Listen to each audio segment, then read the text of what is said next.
लोग थे उन लोगों ने अध्ययन किया और ये देखा कि जो महान लोग हैं, जिन लोगों ने त्याग, तपस्या, अच्छाई, मेहनत इस हिसाब से की कि इस देश के अंदर से गरीबी खत्म हो, असमानता खत्म हो, लिंग भेद खत्म हो, उन लोगों को ऊपर नहीं लाया गया। अगर दिवस मनाए गए, मेले लगाए गए, जयंतियां, सप्ताह मनाए गए, तो ऐसे लोगों के मनाए गए या तो जिन्होंने कोई चमत्कार किया या उन्होंने कोई इस तरह की बात की जिसके कोई ऐतिहासिक प्रमाण नहीं है। सम्यक प्रकाशन के शांति स्वरूप बौद्ध जी आज नहीं है, मैं उनको श्रद्धांजलि देना चाहूंगा। उन्होंने एक बहुत बड़ा प्रयास किया। हमारे गुरु प्रोफेसर अंजलाल भी नहीं है, डॉक्टर देवी सिंह अशोक साहब यहाँ पर रहे आपके क्षेत्राधिकारी नगर के रूप में, कालपी में भी और की जगह। उन सब लोगों ने ये प्रयास किया कि क्यों ना उन सब की खोज की जाए जिन लोगों ने वाकई इस देश से असमानता दूर करने का प्रयास किया। जो सम्यक शिक्षा है, सही शिक्षा, उसकी परिभाषा को उभारने का प्रयास किया। जो वाकई में सुधार है और जो होना चाहिए अंतरराष्ट्रीय स्तर के हिसाब से, जो मार्गदर्शन हमारे बुजुर्गों ने दिया, उसको कैसे आइसोलेट किया जाए, उसे कैसे इतिहास में दर्ज कराया जाए, ऐसे कार्यक्रम क्यों ना कराए जाए। खोज हुई और बहुत से, खासतौर से कुछ ना कुछ राजनीतिक आंदोलन भी चलता रहा। सामने ऐसे ऐसे रत्न निकल करके आए, चाहे वो पेरियार हो, चाहे ज्योतिबा फुले हो, चाहे ललित सिंह जी हो, माता सावित्री बाई हो, बहुत से लोग ऐसे निकल करके आए। जब उनकी संख्या देखी गई तो लगभग 100 से ऊपर है। और अगर उनके विचारों को देखा जाए तो सबके विचारों में असमानता का दर्द है। सबके विचारों में जाति को खत्म करना, लिंग भेद को खत्म करना दिखाई देता है। तो वो सूची बना करके उनके जन्मदिवस मनाए जाए। जब किसी भी गोष्ठी में 4 विचार आते हैं तो 5वां विचार उत्पन्न होता है। ये कार्ल पार्सन्स बहुत बड़े समाजशास्त्री हैं, उन्होंने कहा। और ये बदलाव होने भी लगा। जो शिक्षा की परिभाषा धर्म के द्वारा स्थापित की गई थी, वो शिक्षा की परिभाषा भी चेंज होने लगी 1813 के चार्टर एक्ट के बाद। उससे पहले जो स्थिति थी, वर्ण व्यवस्था के ऊपर आधारित समाज में शिक्षा एक अधिकार था पुरोहितों का, और निश्चित रूप से महिलाओं के हिस्से में नहीं आती थी। और खासतौर से जो मेहनत कश मजदूर या शूद्र, अतिशूद्र, अछूत कहें, वो सारी चीजें लोगों के पास थी। भारत के लोगों के पास एक से एक राजा हुए, एक से एक विद्वान हुए। बाबा साहब डॉक्टर अम्बेडकर ने कहा कि बहुत से ऋषि मुनि आए और धूल उड़ाकर चले गए, लेकिन देश का जो हाल था जाति आधारित, वो कस से मस नहीं थी। और देश को शक, हूण, कुषाण, उसके बाद मुगल्स और उसके बाद डच, फ्रांसीसी, अंग्रेज, बहुत लोग आए और देश गुलाम रहा। कितनी बड़ी सजा सिर्फ इस बात की कि इस देश में सारा मस्तिष्क इस बात के लिए खर्च किया गया, सारा समय, सारी शिक्षा, सारे संसाधन इस बात के लिए खर्च किए गए कि इस देश को अशिक्षित रखा जाए। और वो आज भी पल्स डालते हैं, पल्स देखते हैं कि हाँ अभी कितने मूर्ख हैं। कोई ना कोई चमत्कार का प्रचार करेंगे और जांच करते रहते हैं। हाँ, और पता होता है कि अभी तो क्लास 1, क्लास 2 अधिकारी भी बहुत लोग हैं जो मूर्ख हैं।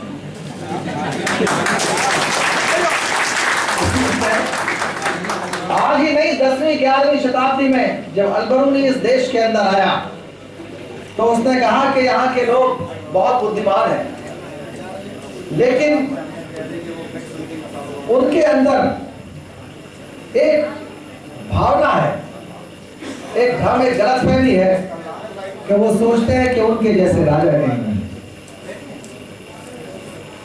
उनके जैसे दार्शनिक कहीं नहीं है, उनके जैसा धर्म कहीं नहीं है, उनके जैसे विद्वान कहीं नहीं है, उनके जैसे साइंस कहीं नहीं है।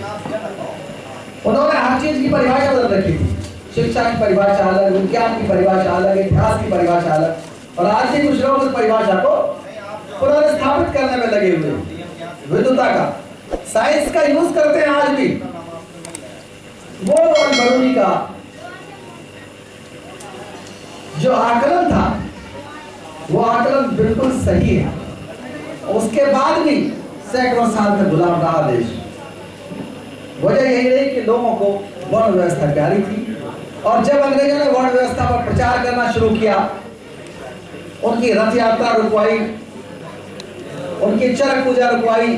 चरक पूजा में किसी न किसी शूद्र या अतिशूद्र को पकड़ करके टांग देते थे हुक्म में, और उसको लटका के मार देते थे। पता लगा कि हाँ, ये हमको हमारी बीमारी ठीक हो जाएगी। रथ यात्रा में पहिए के नीचे दबा दिया, उसको मोक्ष मिल जाएगा, खुद ही डर जाते थे। भरभूत पंथ में लोग अपने माँ के वादे को पूरा करने के लिए पहली संतान के रूप में पहाड़ से पूजा देते थे, गिरनार से।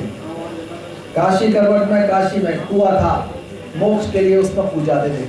किसी ने भी, जो बुद्ध ने कहा कि आपको विजडम अप्लाई करना चाहिए, कलाम सूत्र में जो बताया था, असली जो शिक्षा या विचार जिसको मानना है, जिस रास्ते पर चलना है, वो कलाम सूत्र के अंदर भगवान बुद्ध ने बताया था, लेकिन उसको किसी ने पढ़ा नहीं, न उस पर ध्यान दिया।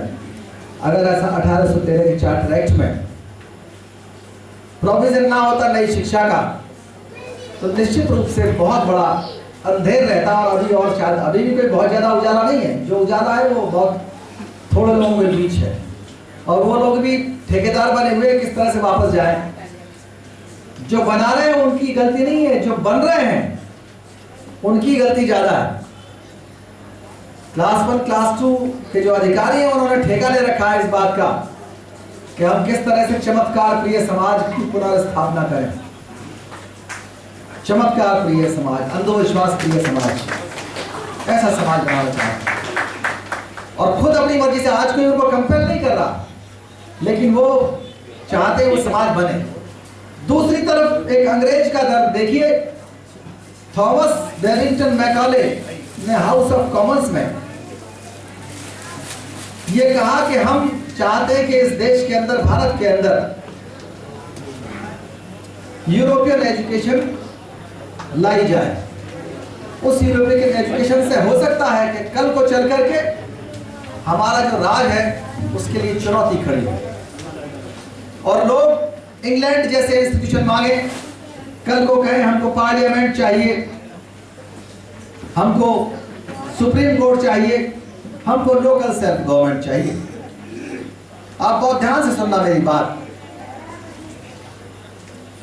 लेकिन आगे उसने कहा कि हाँ, ये हो सकता है कि लोग ये सुविधाएं मांगे, लेकिन जिस दिन वो ये सुविधाएं मांगे, रिस्क तो है ब्रिटेन के लिए, लेकिन जिस दिन मांगेंगे वो दिन ब्रिटेन के इतिहास में सबसे ज्यादा गर्व का दिन होगा।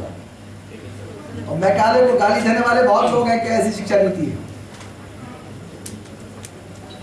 मैकाले को गाली देना बहुत लोगों ने भाषण में सीख रखा, लेकिन उसकी एक स्पीच सुन लीजिए, अकेले यही लाइन कि वो दिन इंग्लैंड के इतिहास में गर्व का दिन होगा, इंग्लैंड के लोगों के लिए। एक सोच वो थी। वजह क्या है कि उनके यहाँ वर्ण व्यवस्था नहीं थी, और यहाँ वर्ण व्यवस्था के लिए कितनी व्यवस्था की गई है।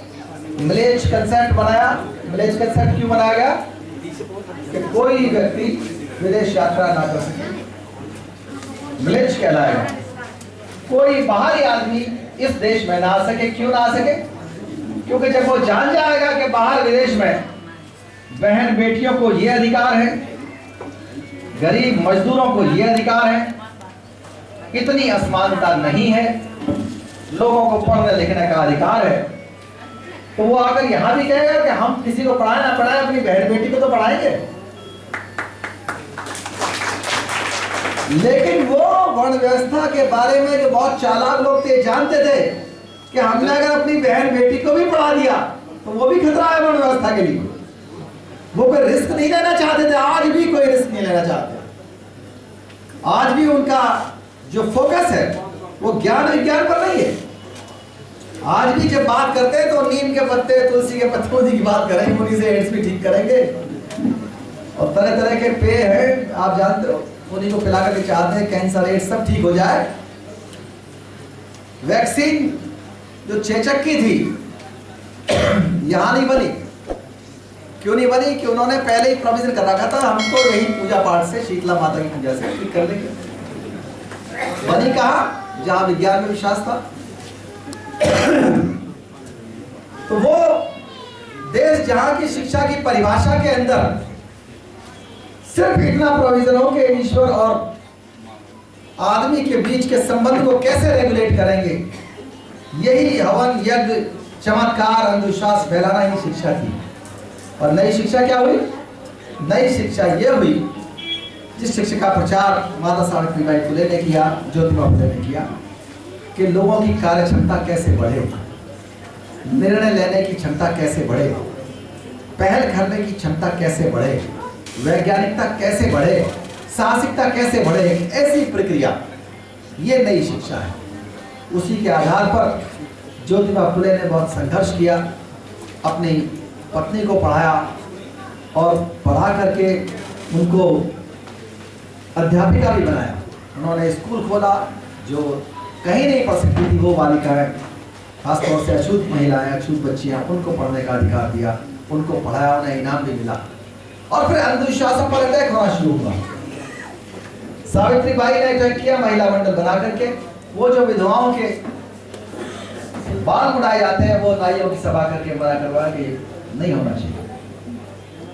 इच्छा शक्ति के क्षेत्र में ज्योतिबा फुले जैसा दूसरा व्यक्ति कहीं दिखाई नहीं देता। महानता की परिभाषा जब बुद्ध से शुरू होती है, निश्चित रूप से उसका उदाहरण इस देश के अंदर ज्योतिबा फुले और बाबा साहब डॉक्टर अम्बेडकर के अलावा और नहीं।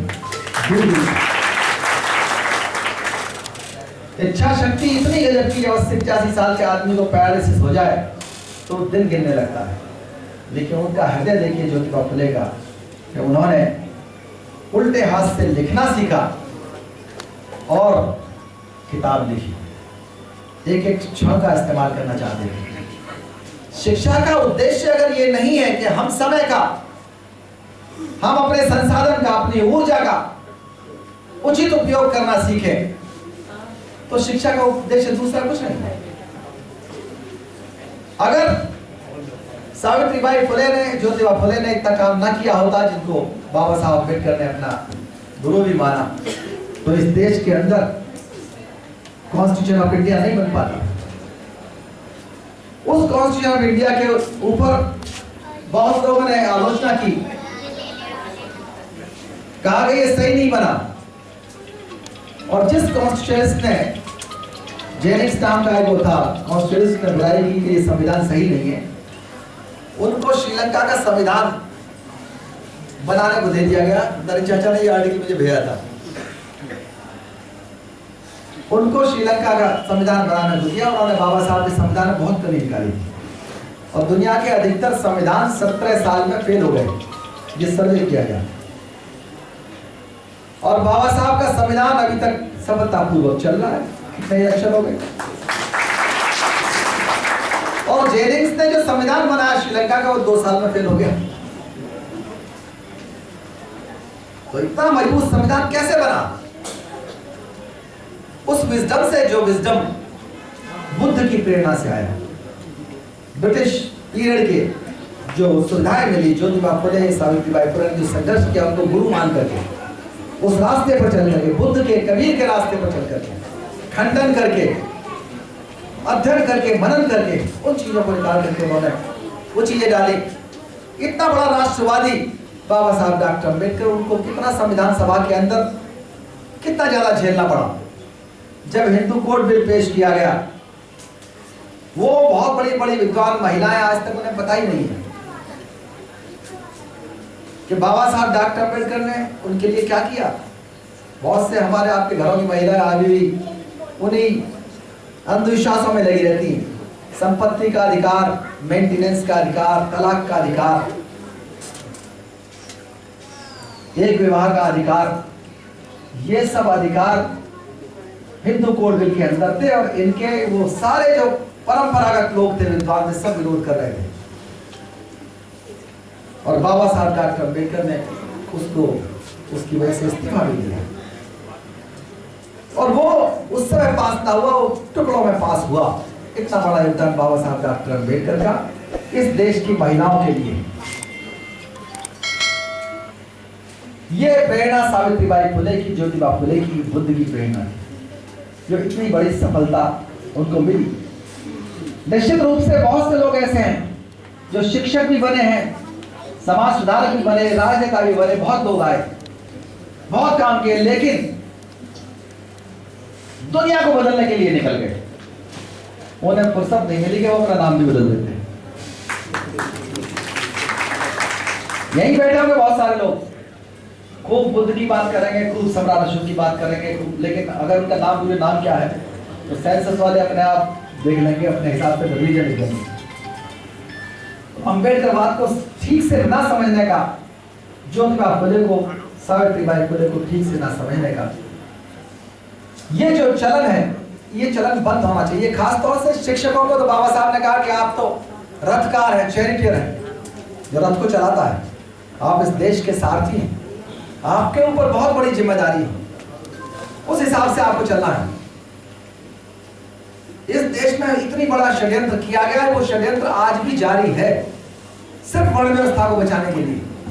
आपको लगता होगा कि ये लिंग भेद कोई ऐसे ही कर दिया गया, क्या कोई ज्यादा हो रहा है क्या? नहीं सर, कोई दिक्कत नहीं सर। ये लिंग भेद जो लड़के लड़की में अंतर है, ये वर्ण व्यवस्था को बचाने के लिए किया गया।